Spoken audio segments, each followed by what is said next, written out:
et la cérémonie. Notre Père et notre Dieu, nous te disons merci de nous avoir permis d'être là encore une fois cet avant-midi. Nous saluons dans cette présence. Nous prions que ton esprit de grâce et de fidélité nous visite encore une fois. Nous déclarons ce moment béni et conduit par toi. Au nom de Christ Jésus. Viens, parle par ton serviteur et ton peuple écoute. Nous voulons entendre ta voix nous parler. Au nom de Christ Jésus, nous t'avons ainsi prié. Quelqu'un peut dire Amen. Amen. Gloire à Jésus. On acclame le Seigneur Jésus-Christ de Nazareth. Alléluia. J'aime quand on acclame le Seigneur en coupe de cris de joie.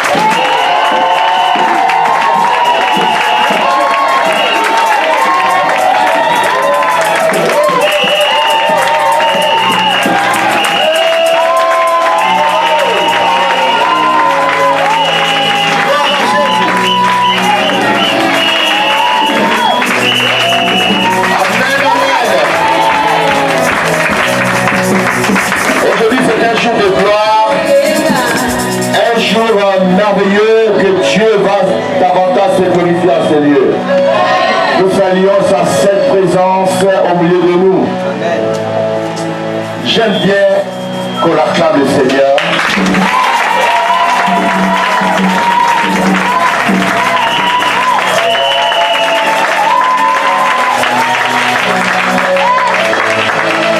Je n'ai pas dit l'acclamer, j'ai dit j'aime bien qu'on acclame le Seigneur. Je n'ai pas dit qu'il avait acclamé, c'est ça. Je voulais dire ceci. Amen. Amen. Dans l'église de Dieu, on n'acclame pas un homme. Amen. On acclame le Seigneur pour un homme. Est-ce que je me fais comprendre? On acclame le Seigneur pour le prophète. Là, on acclame le Seigneur. Mais acclamer le prophète, ça ne se fait pas dans l'église. Parce que l'honneur, les acclamations, la gloire revient toujours à Jésus-Christ. Amen.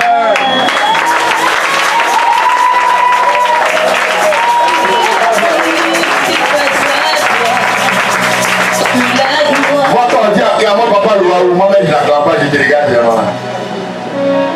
Parce que les acclamations, l'honneur, la gloire doivent revenir à notre Dieu. Nous sommes ses serviteurs. Nous sommes ses instruments. On se comprend un peu? La chose qui tient ce bâtiment-là, c'est quoi? Hein? Le bâtiment là est tenu par quoi? Il est soutenu par quoi? Est-ce qu'on voit la fondation? La fondation donne sa gloire au mur et à la peinture. On dit, la maison là est jolie, hein? Mais celui qui détient même la maison, on ne le voit pas. C'est la fondation. La fondation, c'est Jésus. Amen, non, même pas.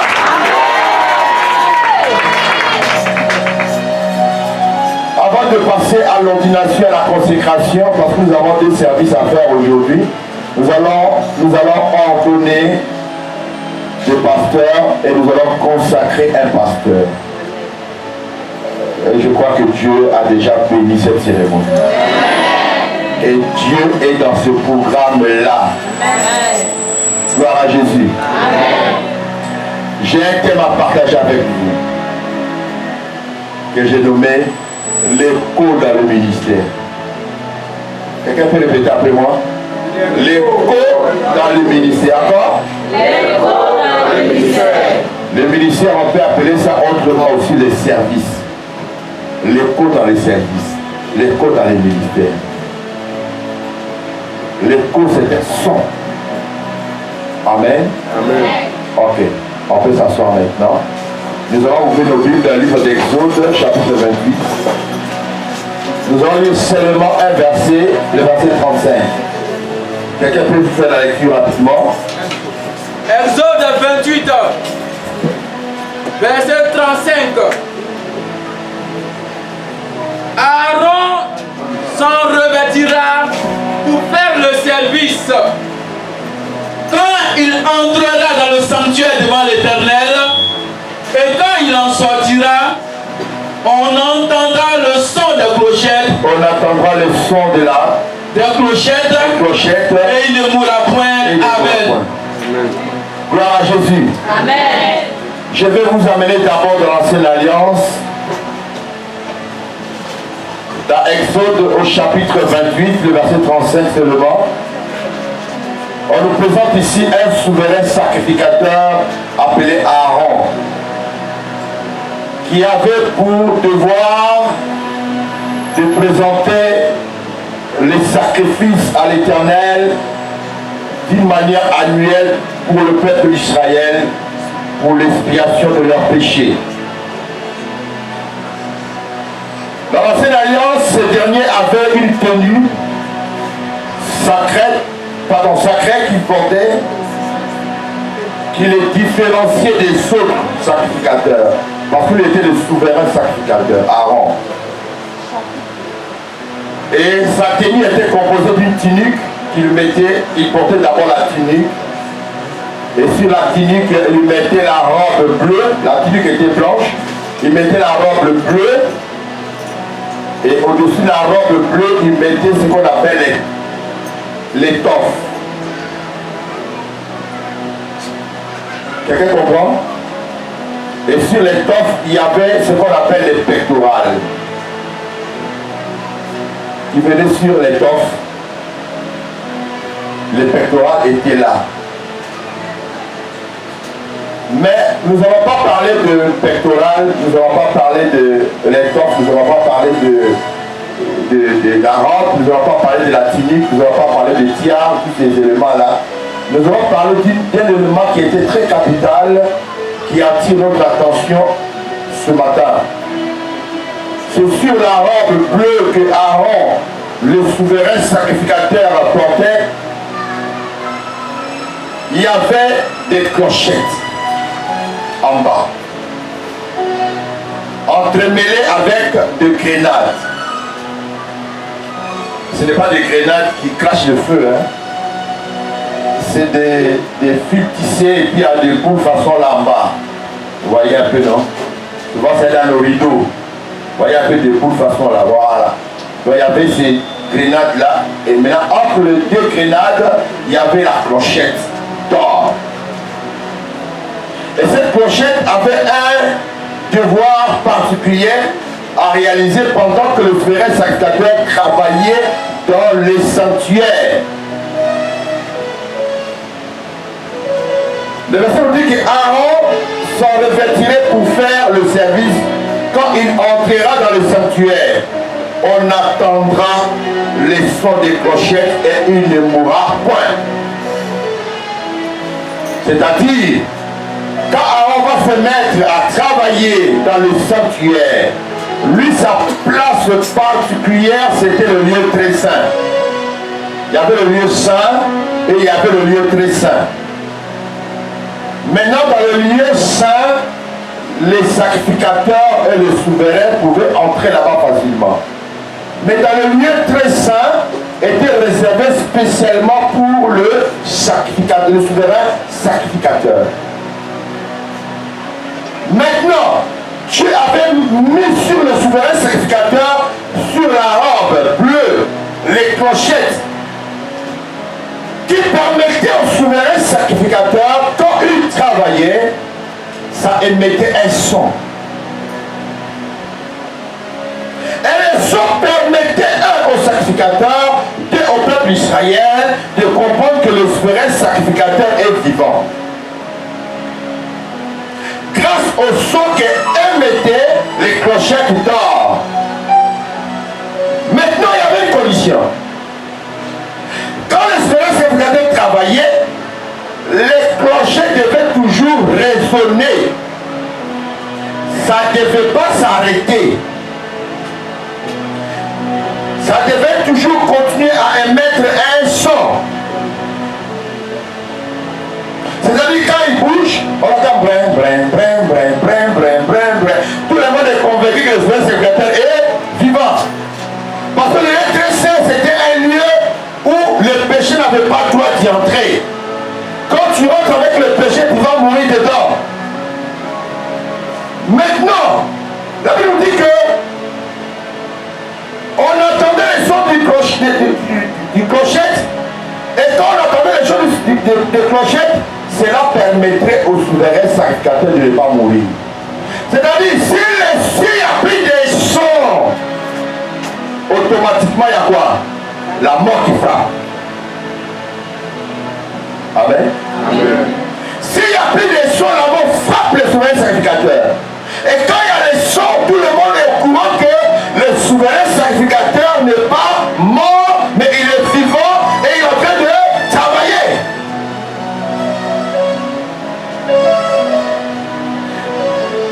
Ici, nous sommes dans la Sainte Alliance.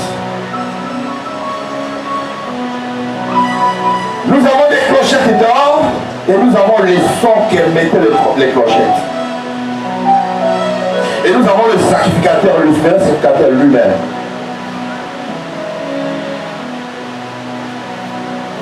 La chose qui émettait les sons, c'était les clochettes qui entouraient la robe du souverain sacrificateur.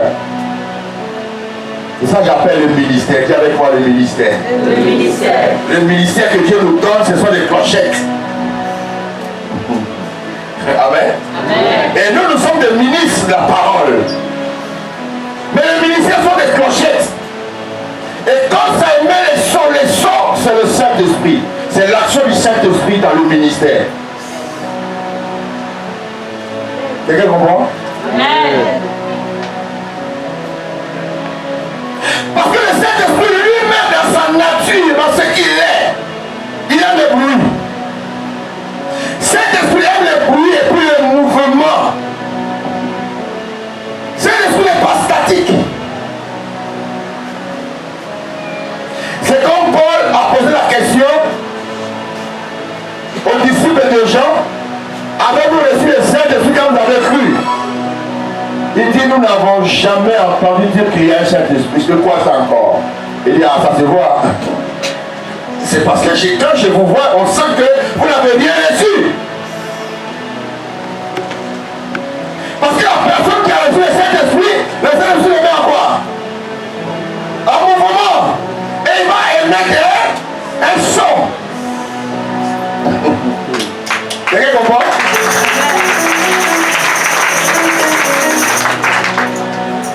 Alors dans Genèse, on va lire rapidement. Chapitre 1, verset 1 à 2.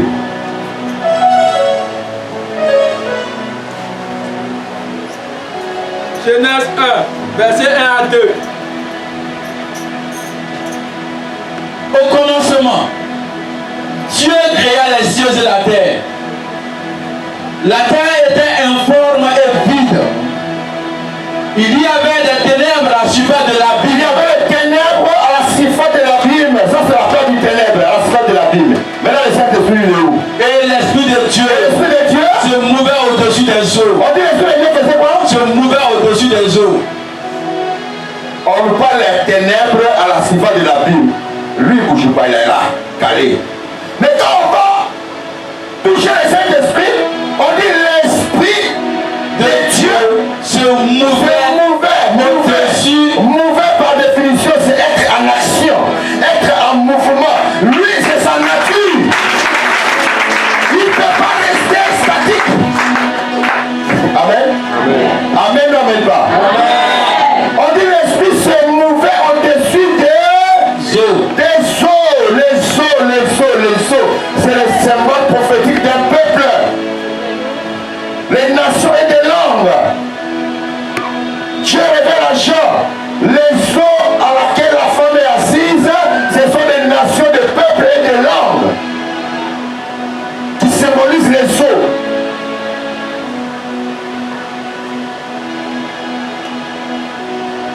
Quand tu touches les courants, ça fait quoi? Ça s'écoule. Hein? Mais c'est que vous avez la même chose, c'est une puissance. Quand ça rentre en toi, tu vas rester tranquille, c'est pas possible. Moi j'ai jamais vu quelqu'un qui a tué le courant et puis il sourit. Quand on dit à quoi? Il y a courant. Quand l'esprit vient à toi, ça va te mettre en mouvement. Et quand l'esprit te met en mouvement, il y aura un écho. Il y aura un bruit qui va se faire entendre. Si tu as reçu un ministère de la part de Dieu, ton ministère va t'accompagner avec un bruit. Amen. Il faut qu'il y ait l'écho dans ton ministère. Alléluia.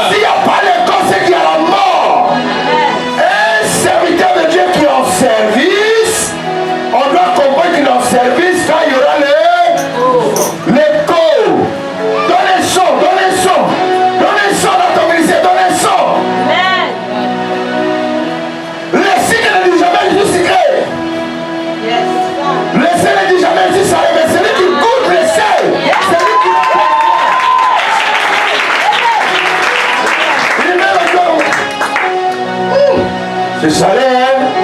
Si elle ne parle pas, mais c'est celui qui goûte, qui rend témoignage. Laissons rendre témoignage que le souverain sacrificateur est vivant.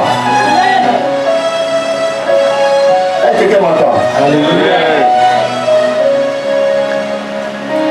Écoute bien, quand Jésus dit, vous recevez le Saint-Esprit sur, c'est alors que vous serez mes témoins. Il a commencé à citer quoi? 1. À Jérusalem. 2. À Judée. 3. À Samarie. Et 4. Hein? Ça dit quand tu lis ça, tu as l'impression d'abord que tu vas aller témoigner dans tous ces secteurs-là, non? Ou bien? Hein? Il faut commencer d'abord à Jérusalem, après Jérusalem tu vas à Judée, après Judée Samarie, là maintenant tu iras aux extrémités. Mais ça ne parle pas seulement de ça aussi. Mais il y a une autre chose qui est cachée à l'intérieur. Vous savez quoi? Dis avec moi l'écho. L'écho. Ça dit quand tu commences ton ministère, l'écho va commencer d'abord dans ton entourage. On va commencer à parler de toi. Vous comprenez un peu? Et l'écho va commencer à s'étendre les limites. On va commencer à parler de toi maintenant dans la ville. Dans la ville, on va commencer à parler de toi dans la nation. La nation va commencer à parler de toi dans le monde entier.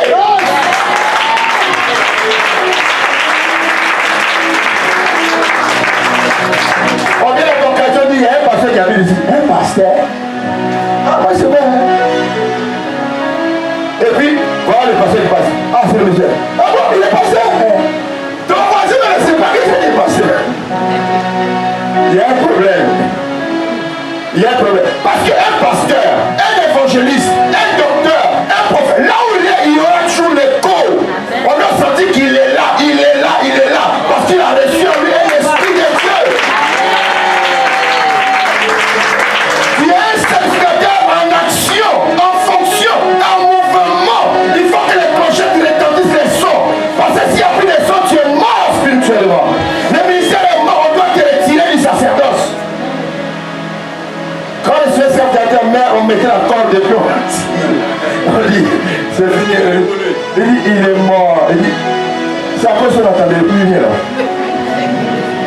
Quand le ministère meurt, la première chose qui meurt, c'est l'écho. On n'entend plus parler de quoi que ce soit dans ta vie. Dans tout milieu tu vas fréquenter, on ne saura pas que tu es un homme de Dieu. Amen ou amen pas? Amen. La Bible dit, n'ont pas reçu un esprit de servitude pour être encore dans la crainte, dans la peur, mais l'esprit de puissance à laquelle nous crions, Dieu est notre Père.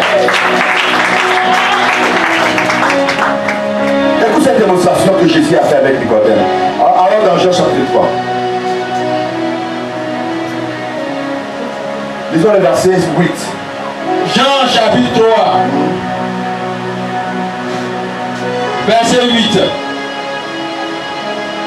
Le vent souffle où il veut. Le vent souffle où il veut. Et tu en entends le bruit. Tu entends le bruit. Mais tu ne sais d'où il vient. Tu ne sais d'où il vient. Ni où il va. D'où il va. Il en est ainsi de tout homme qui est né de l'esprit. Amen. Amen. Mais tu es fort, tu es fort. On dit l'esprit souffle comme du vent. Tu entends le bruit, mais tu ne sais pas d'où il vient, d'où il va. Mais tu entends c'est pas quoi? Les bruits, l'écho dans le service, l'écho dans le ministère. Là où un enfant de Dieu se trouve, il doit voir les diacres de Philippe qui n'étaient qu'un simple diacre à Jérusalem. Mais quand il a fui la persécution, il arrive à Samarie. Frère, il a commencé, il y a eu l'écho qui a retenti de Samarie jusqu'à Jérusalem. On a entendu que les diacres. On n'a pas dit bishop. On n'a pas dit révérend, on n'a pas dit évangile, on n'a pas dit docteur, on n'a pas dit prophète, on dit les diacres Philippe. Le quoi est arrivé jusqu'à Jérusalem, Jean. Et puis on dit, allons maintenant vers le pouvoir de le prophétie. Les amis ont trouvé vraiment que ouais, tu es un sacrificateur amoureux. Parce que le son de la clochette a retenti jusqu'à Jérusalem.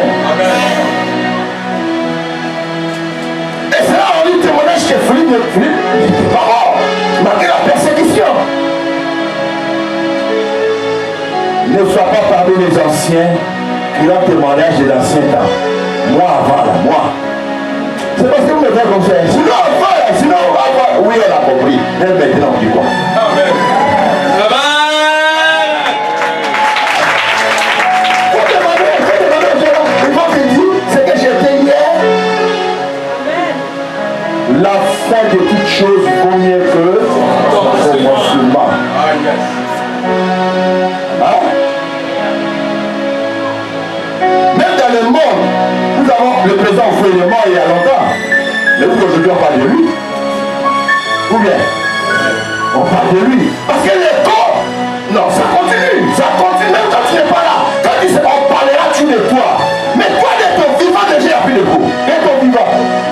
On ne parle plus de ton ministère, on ne parle plus de rien. Ni à Jérusalem, ni à Samarie. On est extrémités même. Quand tu reçois l'onction de l'ordination, tu reçois l'onction de la consécration, ce que le Seigneur attend de toi, c'est des coups. Parce que dans les jours à venir, d'autres iront en mission.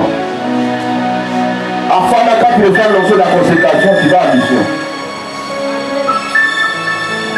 Tu vas en mission. On va attendre les coups. C'est facile de critiquer les bâtisseurs, mais c'est difficile de partir. Yes. C'est ainsi que les jours de la Pentecôte, la Bible dit qu'ils étaient tous soulevés dans les mêmes lieux. Et ils attendaient le Seigneur, ils ne savaient pas comment il allait venir. Ah, c'est un monsieur de bruit. C'est un monsieur qui est tout en mouvement.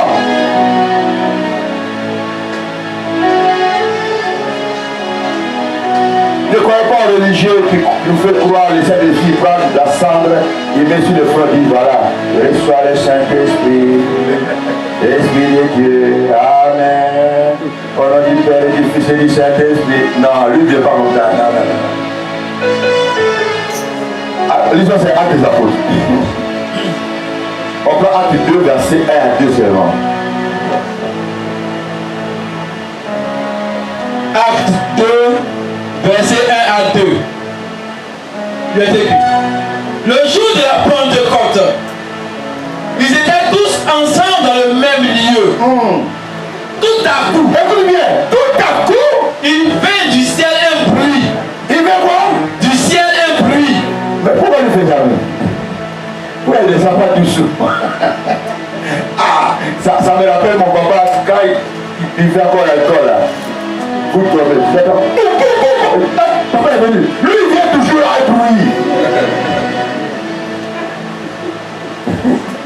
Jamais un jour vous avez dormi calmement, vous vous levez, papa est déjà là. Non, non, non, lui vient toujours en retard. Où les portes sont fermées. Le gars dit il va appeler tous les enfants. Tout le monde sait que papa est venu. Chacun prend ses dispositions déjà. Ils étaient tous ensemble, unis dans un même lieu. Ils étaient là, ils disent, c'est le frère de ça aujourd'hui. Ah, c'est pas, le frère de ça, ils sont là. Tout à coup, il y eut un bruit venant du ciel. Tout à coup, il vint du ciel un bruit, comme celui d'un vent impétueux. Deuxième, c'est le vent qui souffle. Comme celui d'un vent impétueux. Qu'est-ce qu'il fait?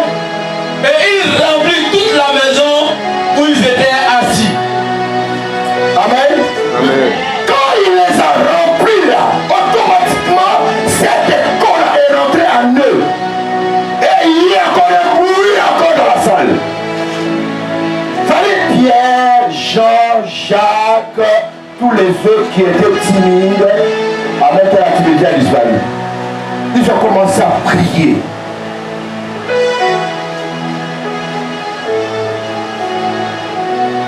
Le verset 6. Verset 6. Au bruit qui eut lieu, Écoute bien. Au bruit qui eut lieu, la multitude a couru. la multitude a fait quoi?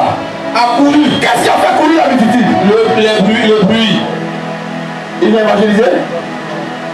C'est le coup. Je vais dire quelque chose. Vous savez, le Saint-Esprit a sa manière d'évangéliser. Nous les hommes, nous avons une manière d'évangéliser. Mais quand le Saint-Esprit commence à vibrer en toi, commence à mettre des sons, les échos. Frère, intérêt pour pas, les gens vont quitter de loin. J'ai entendu parler de toi. Mon frère m'a parlé de toi. Mon oncle m'a parlé de toi. Ça fait ça ici.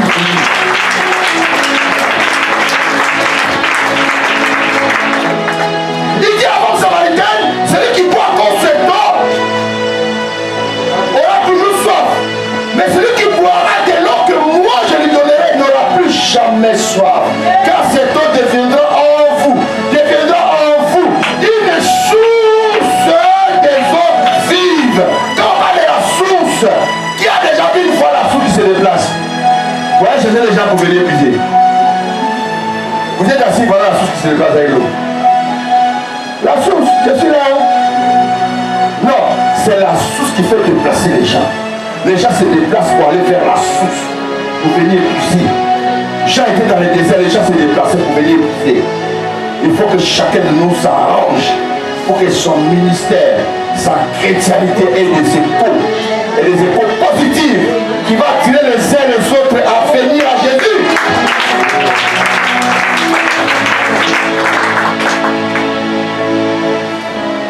Vous savez, qu'est-ce qui a attiré l'attention de Saül envers David quand il a tué Goliath? Quand il a tué Goliath, il n'y a pas de problème. Il s'est glorifié. Ah, c'est bon. Comment on appelle ça? Le mercenaire est mort, on est sauvé. Quelques minutes après, les femmes sont sorties. Il parle devant le palais. Saül a tué 1000. David a tué 10 000. Les coins partaient les oreilles du roi. La face de son coin n'a rien dit. Mais Saül a eu les sons. Il a eu les tons. Il est assis. Alors c'est à lui on donne 10 000. Et lui c'est pas 1000. On verra. On verra ça. Frère, si les gens peuvent être persécutés à cause de l'écho, dites Amen. Parce qu'ils vont entendre parler. Même dans ton village, ils vont entendre parler. L'homme là, il n'est plus l'homme que vous avez connu hier. Voilà ce que Dieu a fait dans sa vie. Saül était... il est devenu fou. C'est comme David voulait dire que c'est moi qui dis ça. Il dit non, c'est pas toi qui as dit ça. Mais, il y a des fois qui ont parlé, mais moi j'ai entendu. C'est les troubles à cause de l'école qu'il a entendu, il est devenu malade. Il dit l'enfant, je vais le tuer. Parce que si ça a commencé comme ça, ce qui me laisse maintenant, c'est de prendre ma place. Les trolls. Je vais le tuer. C'est l'école qui l'a troublé. Ça, c'est pour te dire une chose, frère. Quand le ministère a des échos, quand ta vie chrétienne a des échos, tes ennemis ne vont pas bien dormir.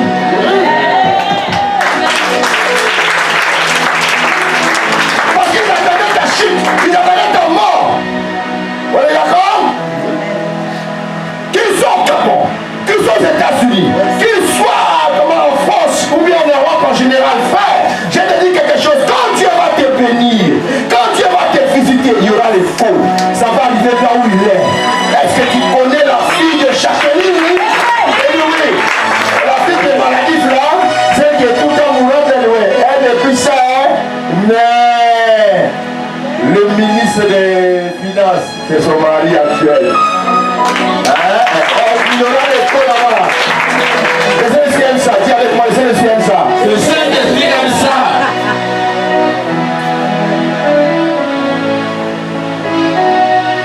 Mais facile, il faut qu'il y ait les faux partout. On dit, mais facile, moi on est en Gabon, mais facile. J'ai déjà entendu parler de mes faciles. Ce n'est pas Côte d'Ivoire, c'est pas le problème. J'ai déjà entendu, mais il n'a pas encore, mais il a déjà entendu. Le Saint-Esprit aime ça. Même si tu veux ne pas le faire, tu veux le faire petit, il ne faut pas les gens faire des comptes. Le Saint-Esprit ne connaît pas ça. C'est lui-même qui va trouver les comptes. Comme David à son temps. Ce n'est pas lui qui disait que je tuais 10 000, ce n'est pas lui. C'est le code de femme qui a fait témoignage qu'il est cet homme. Quelqu'un m'entend? Amen. Amen ou amen pas? Je veux dire quelque chose à quelqu'un ce matin. Vous savez, les sons que mettaient les clochettes rendaient témoignage que le sacrificateur est vivant. Ça rendait un témoignage. Et puis il a dit aussi, vous serez mes témoins. Frère, nous avons un témoignage à rendre assez du dedans et assez. Il ne faut pas penser que quand toi tu marches là, c'est du dehors de papa. C'est du dedans, c'est l'église. Les autres frères et sœurs, et aussi on a un témoignage que notre frère, l'homme de Dieu, il est vivant. Ça ne va pas s'arrêter les gars, c'est du dehors. Est-ce que quelqu'un m'a compris comprendre? Les païens que vous voyez là, ils veillent sur nous. Ils veillent sur nous. Parce qu'ils ont fait un témoignage à rendre. Hein? Voilà, ton café dit, mais tu connais le prophète passé, mais le prophète a fait. Là! Pourquoi me toucher? Là, c'est pas homme de Dieu. Hein? On lui dit, non, les gens disent, non, on ne connaît pas. Mais c'est un véritable arrivé là-bas. Oui, l'homme de Dieu, il est bien, hein? Il est bien. Moi-même, mon enfant, celui qui a pris mon enfant est guéri. Viens, je vais t'accompagner. Ça, c'est le païen. Il faut un témoignage à rendre, frère, par rapport à notre vie chrétienne, par rapport à notre ministère. Et non, il est païen là. Il est païen là. Non. Allons dans un Pierre, rapidement. 1 Pierre 2, verset 12. Écoute ce que la Bible dit.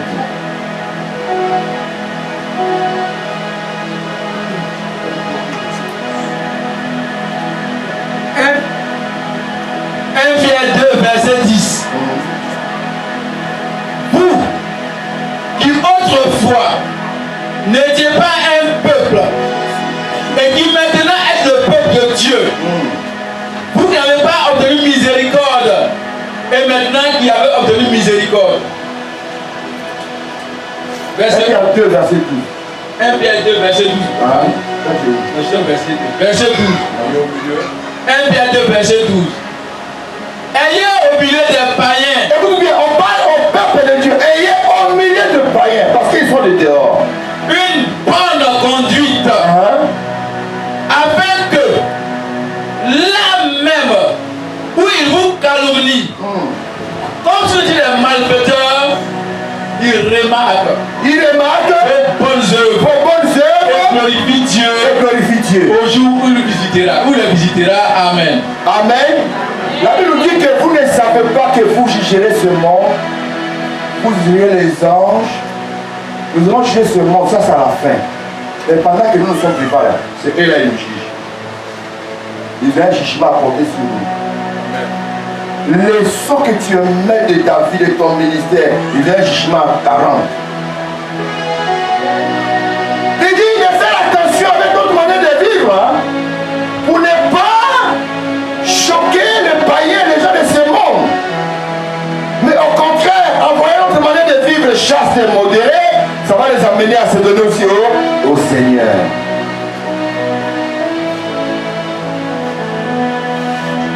Quelqu'un comme moi?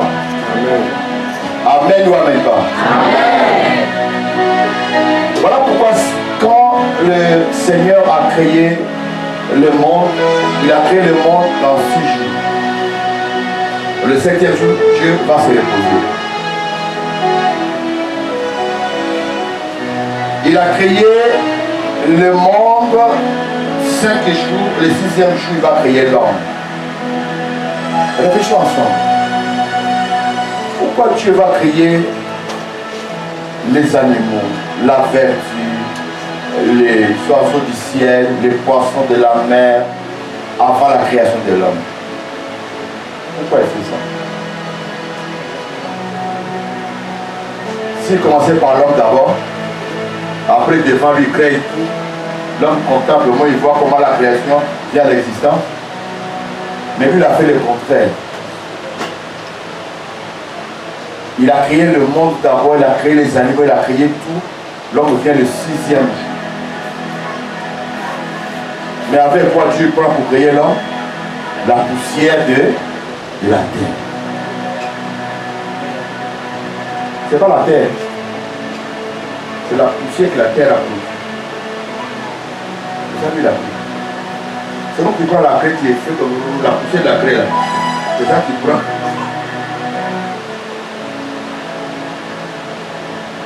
Parce que l'homme est la poussière de la terre. Donc il a été pris dans la terre. Mais la partie que Dieu a pris dans la terre, c'était quoi? La poussière. Et pourquoi la poussière? En termes prophétiques, nous pouvons dire que Dieu a créé le monde pendant 6000 ans. Ou environ 5000 ans. Le 6e millénaire, il a créé l'homme. 7e millénaire, l'homme se repose. Nous voyons, on parle de règne de 1000 ans. Le repos. Nous sommes au 6e millénaire. Nous attendons le 7e pour entrer dans le repos de Dieu. Mais ce qui attire mon attention ici, c'est ce que l'apôtre Paul dit dans Galates, et puis je vais revenir sur la création. Galates 6, verset 17. Je crois que c'est par là que nous allons boucler.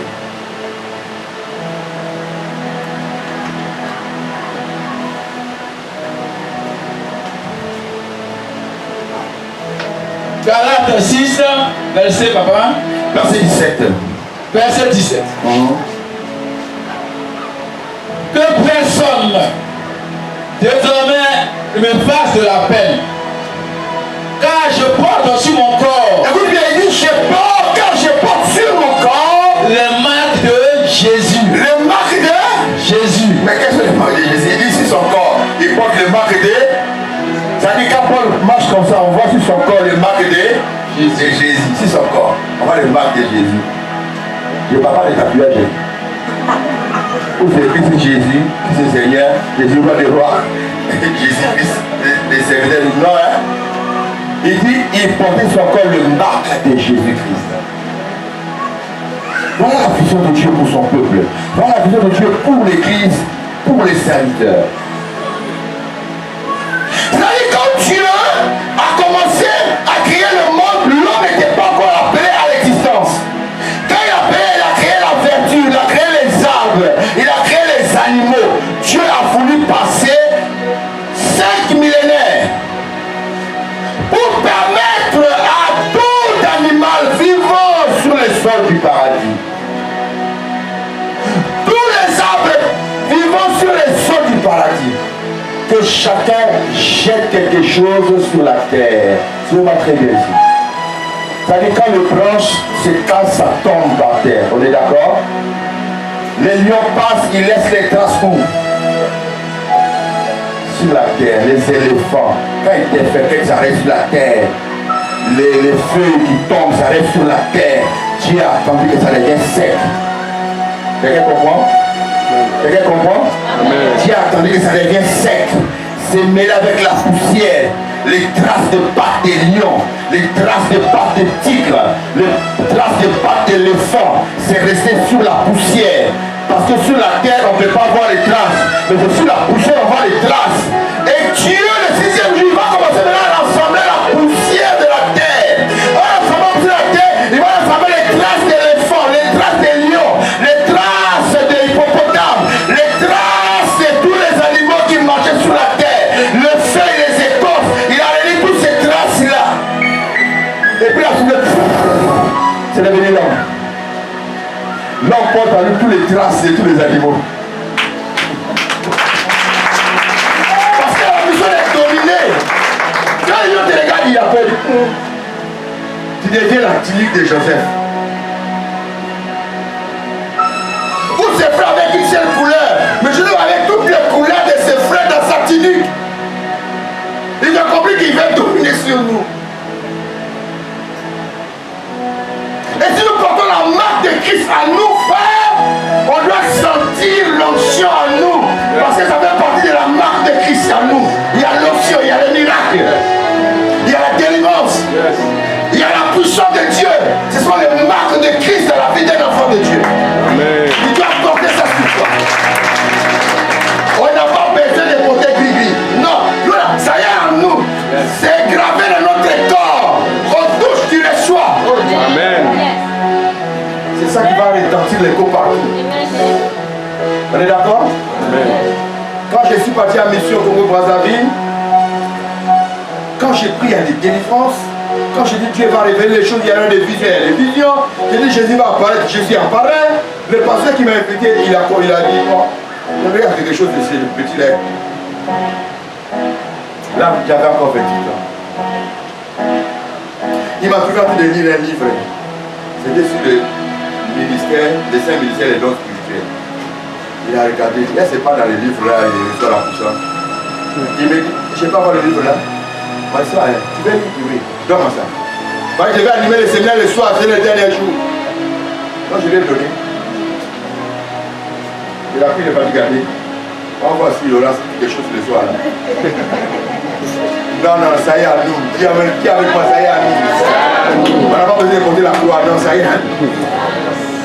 Ça circule dans nos veines, l'onction circule dans les veines. C'est dans notre corps. Paul prenait son mouchoir et dit, allez-y, donnez au champ.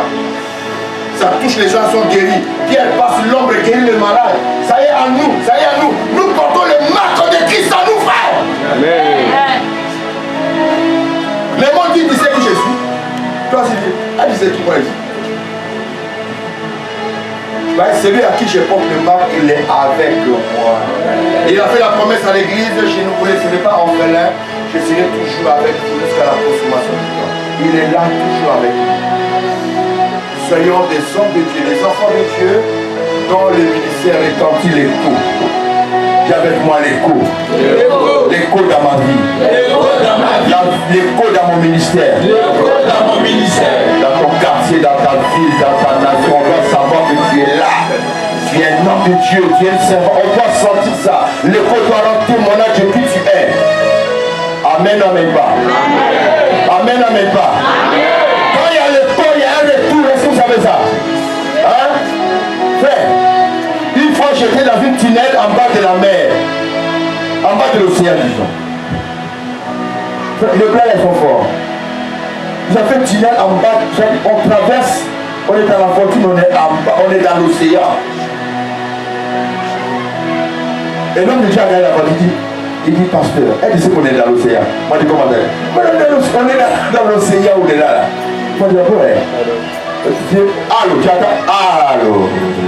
Ça te revient. Quand il y a l'épaule là, ça tape et puis ça revient. Vous savez ça? Dis, allô, ça fait, allô, tu attends moi? Allô, ça revient encore. C'est-à-dire quand il y a l'écho dans le ministère, dans ta vie chrétienne, ça va aller. Ou ça va toucher là-bas, ça va te revenir. J'ai appris qu'on a parlé de moi. J'ai appris que ce que j'ai enseigné là, les gens ont compris ça. J'ai eu des écoles de ce qui s'est passé hier. Frère, il faut qu'il y ait le retour de l'écho dans ta vie. Amen. Amen, amen pas. Amen ou amen pas. Je t'ai béni sa parole. Amen. Est-ce qu'on peut se lever?